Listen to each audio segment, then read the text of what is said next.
Now we talk about our next film, which is Conclave. The Pope is dead, the throne is vacant, and the papacy is panicked. Bring your rosary beads down to the cinema to watch Conclave. This film... Lots to say about Lots this to one. say about this film. I would love, before I give anything away, before I sin before God. Oh no! Let me. What Hear did you what think? I Let me thought. hear. Let me hear what you thought. Listen, All Quiet on the Western Front was such a success. It was like legacy making in terms of filmmaking. Do I think that this follows that in every single respect? No, but I think he uses the same qualities that really drove that to its success and to the height that it is now at in terms of like film canon and film conversation. And I think he used them well. I was utterly impressed with all of the performances.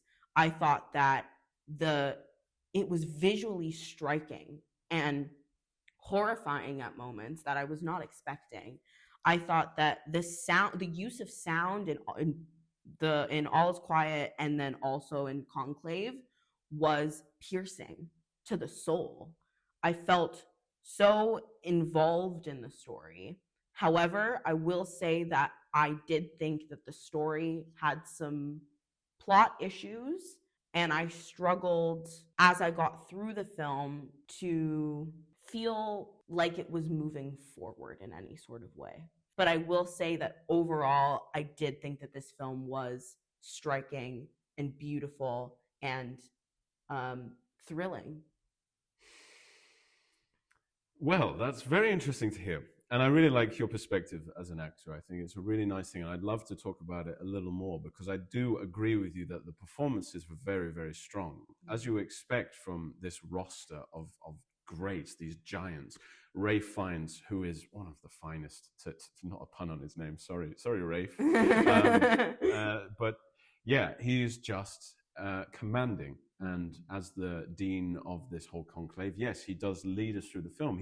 We are through his eyes. It was incredible. It was very severe in the best way. Stanley Tucci is very good. I also enjoy John Lithgow in anything and everything.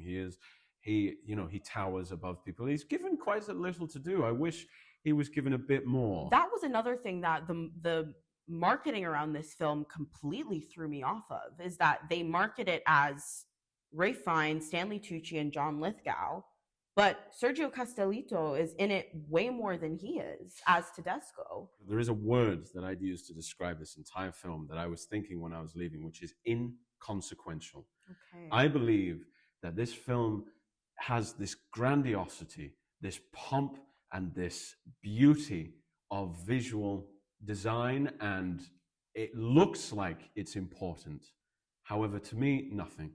Absolutely nothing. I felt very little. This is a film about the finding a new pope, the leader of billions of people, of one of the largest sects, of one of the largest faiths. And I found that everything was very loose. Like you say, it's a great script. I believe that the great actors elevated this great script. However, I thought, the character development and also the evidence of who these people are was as thin as Bible paper. It tells us a lot about these people that aspire to become pope, these people in the running. Everyone has black marks on them. And we're told that. We're told that these people are not right for this papacy. We are told all this stuff. We are, like they are in the film, we are sequestered in this giant in the Vatican, but we are closed off from the outside world. And that can work as a play. And I'm not here to watch a play. I'm here to watch a film where the acting... Would you not argue, though, that some theater plays or, shall we call it, like bottle-esque films that exist within a container, it has drama and conflict built into it? And that's one of the things I really loved about the film. No, it does. It does. And the mystery, I was on the edge of my seat to a point because the mystery was really interesting. Like, who are these people? Like, how do we judge them? What have they done to try and maneuver themselves into these positions? However, I found that the resolution, or revelations, to use a more punny word, were just so unremarkable. Especially the final reveal. I did think that was explained way too easily. And again, inconsequential. It really had no Yeah. weight. That was my big problem with the entire film, is that everything felt like it was grander than it was. It felt like there was this visage of and discussion of faith and discussion of sin, but no real understanding of what those two things meant. I agree with you to a certain extent. So in terms of plot, utterly, completely agree. One thing that I will say, and I think it's a point in the film that completely disarmed me, was Lawrence's speech in the church before they start voting. And he says, "Certainty is the enemy of unity," I believe is the line. And that entire speech, when he talks about doubt and uncertainty and how doubt exists so that faith can exist, I think is the encompassment of this film. And I think that it fully achieved its aim in terms of story, in having the audience members have doubt and uncertainty throughout the entire film. Whether those revelations, as you said, are satisfying or not is another argument in and of itself. But I do think it achieves its aim in having the audience wonder constantly about their own faith in the characters. I never once trusted Lawrence, but you're following him throughout this entire journey. And you are meant to see him as this figure that is holding this conclave together when actually he's the one pulling the strings to rip it apart. And I think that dichotomy within him as a character automatically instills this conflict within you watching it, because you're not sure where you're supposed to be in terms of things. Yes, there is a part of me that is intrigued by the fact that I don't know all the information until our guide, our narrator, almost the narrator of the film, guides us to it and delivers this information and how he acts on the information. And you're right, he is untrustworthy and he does have ambition, even though people believe he's so adamant that he doesn't. But though I think the fact that there are twists and turns in this movie that I thought you would never guess, but also some that you could. Like the actual eventual point of who becomes Pope, I knew from the first 20 minutes into the film. Yeah. However, again, it's only talked about. I believe, and I think that it's delivered brilliantly. Everyone's got these booming, deep, powerful voices that resonate around the halls of the Vatican like you want it to. And I love the use that it switches between Italian, Latin, and English quite fluidly, which is so beautiful, as you'd expect, which I think is really good. They didn't shy away from that and just make it completely English. But the fact is, I want to see these people being either bad Catholics, good priests.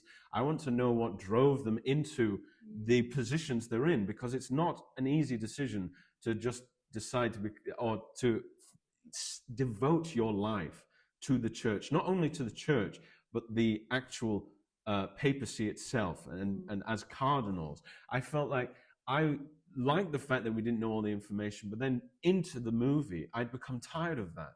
I become these still people I'm just very exhausted from, because I don't know anything about them. I'm just making presumptions off very little information. And yes, that works for some people. But for me, I just felt, who cares who becomes Pope? Because they're all scoundrels. And I find that what you do makes some very good points. And I think that I can look at it from that point of view and actually maybe change some of my perspective on the film. But yeah, it just felt it's beautiful to look at. But the final shot of this film felt wrong. The penultimate shot felt right to end the movie on. Like the actual idea of the whole movie is encapsulated on that. And then it just ends on a very sour filmmaking note for me. Like, I can kind of see and I don't want to spoil it here, but you can see that it's transitional, or finding a way to escape the sequestering, trying to escape this cabin film that I did also feel it was a bit disjunct, for sure. But I do completely agree with you that when it comes to plot, they do kind of fall flat. They jump and they reach this kind of climactic height where you get excited and you get to the edge of your seat, and then you fall off a little bit. Deflates, but the visuals are just undeniably stunning, and I think that it carried me through the entire film, because the way that they use framing and light and focus to direct your focus was masterful. I do think that the visual strikingness of this film, the use of language, its thematic tone were such strengths. It is just such a shame that I didn't feel like the plot and the realizations that these characters make, that you make along with them, were as satisfying as I wanted them to be. Its cinematography is excellent. The dialogue is excellent and delivered excellently.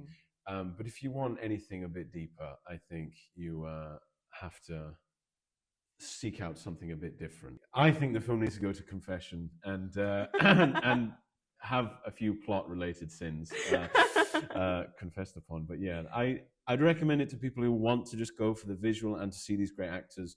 Other than that, I don't think I can rate it any higher. Also, if you want to see Ralph Fiennes go, no, I can't know anything unless it's really good. Yeah, unless it's juicy. Unless the drama's really juicy. I think our producer said, "What is Gossip Girl?" Oh yeah, Gossip Girl in the church. In the church, the Vatican's rendition, but yeah.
And don't worry, to all you die-hard fans out there, he'll be back next week with his amazing insight.